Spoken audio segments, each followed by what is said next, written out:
నువ్వు సోకి నీ సోకు కందేనే, మెలికి రాని వెర్రి ప్రేమ కనీటి దారలోన కరుగుతున్నది.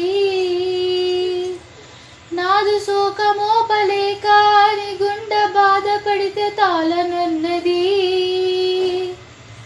మనుషులెరుగలేరు మామూలు ప్రేమ కాదు, అగ్ని కంటే స్వచ్ఛమైనది. మమకారమే ఈ లాలి పాటగా రాసింది హృదయమా. ఉమాదేవిగా శివుని అర్ధ భాగమై నాలోన నిలువ